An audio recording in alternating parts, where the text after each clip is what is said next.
काफ़ी सारे geopolitical expert बोलते हैं, वैसे आपको यकीन नहीं होगा, बट इंडिया जो है चाइना जो है इंडिया के लिए बेसिकली इंडिया की लड़ाई करने के इंडिया के खिलाफ लड़ाई करने के लिए तैयारी कर रहा है, प्रिपेयर कर रहा है। और डेफिनेटली वो लड़ाई कर भी सकते हैं अगले 2 3 4 5 साल में। तो कभी भी डेट तो किसी को नहीं पता होती। चाइना अनएक्सपेक्टेड करता है जो भी काम करता है। और इसके सबूत अगर किसी को चाहिए होंगे तो वो मैं बता सकता हूँ आपको कि 1962 की जब फर्स्ट टाइम वार हुई थी तो उस टाइम भी चाइना ने कोई सिग्नल तक नहीं दिए थे। इंडिया चाइना भाई भाई का नारा चलता था और सडनली उन्होंने इंडिया के ऊपर अटैक कर दिया था।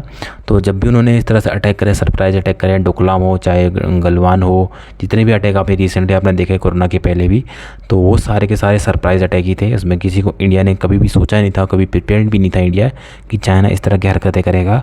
तो काफ़ी सारे जियोपॉलिटिकल एक्सपर्ट इस तरह से बता रहे हैं कि इंडिया चाइना की ताइवान में जिस तरह से लड़ाई हो रही है, जिस तरह से एग्रेशन चाइना जो है ताइवान में दिखा रहा है, तो हो सकता है कि चाइना जो है अनएक्सपेक्टेड तरीके से ताइवान में सारा का सारा ध्यान बटा दे पूरी दुनिया का। क्योंकि ताइवान में अगर अमेरिका लड़ाई करता है तो उसको अमेरिका के साथ लड़ाई करना पड़ेगा डायरेक्टली, क्योंकि वहाँ पे अमेरिका इन्वॉल्व हो रखा है।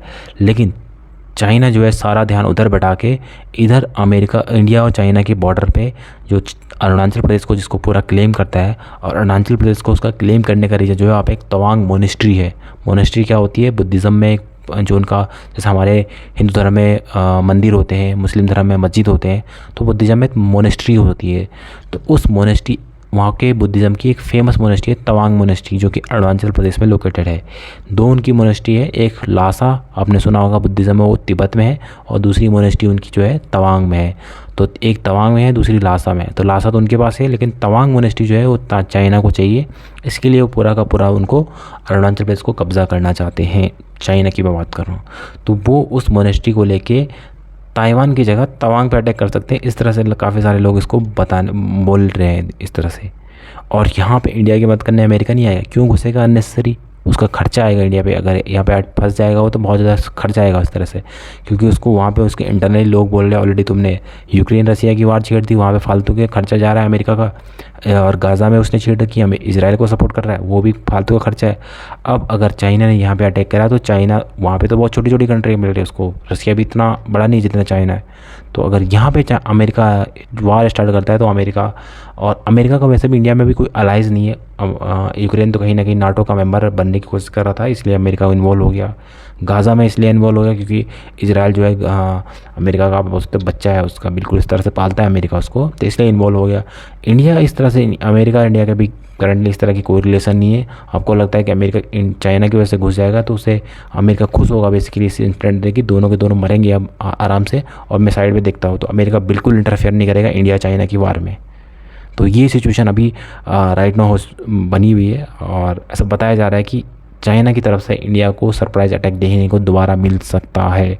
और काफ़ी सारे लोग बोल रहे हैं हमारे पास तो न्यूक्लियर वेपन है। तो भाई जिस तरह से इंडिया पाकिस्तान को धमकाता है कि न्यूक्लियर वेपन पाकिस्तान के पास भी है, तो उसी तरह से अटैक हो सकता है न्यूक्लियर वेपन का जनरली, क्योंकि न्यूक्लियर वेपन चाइना के पास भी है। और अगर इंडिया यूज़ करेगा तो चाइना भी यूज़ कर सकता है। तो फेयर दोनों को ही रहेगा, इसलिए दोनों कोई भी यूज़ नहीं करेगा इसको। तो इस तरह से या पता हो भी सकता है, कुछ भी हो सकता है। बट चाइना जो है इस तरह से लोग कोई भी सारे जियोपॉलिटिकल एक्सपर्ट बोल रहे हैं कि वहाँ से आपको वार देखने को मिल सकती है फ्रॉम चाइना साइड। और उस तक ताइवान में ना करे, और ताइवान को वैसे करेगा वो ताइवान को तो डेट दे रखी है अमेरिका चाइना ने कि 2027 से पहले हम पूरे के पूरे ताइवान को हड़प देंगे। तो इस तरह का एग्रेशन आज के टाइम में चाइना दिखा रहा है बिकॉज ऑफ चाइना की इकॉनमी, इतनी पावरफुल इकॉनमी चाइना की है। ये होती है पावर ऑफ इकॉनमी। तो इंडिया जो अपनी इकॉनमी को डेवलप करने में नहीं लगा हुआ है। हमारे पॉलिटिशियन तो इनकी तो जितना कम इनके जा रहे हैं बोले जाए उतना बीपी अपना बढ़ाना है इनके लिए, और कुछ नहीं है।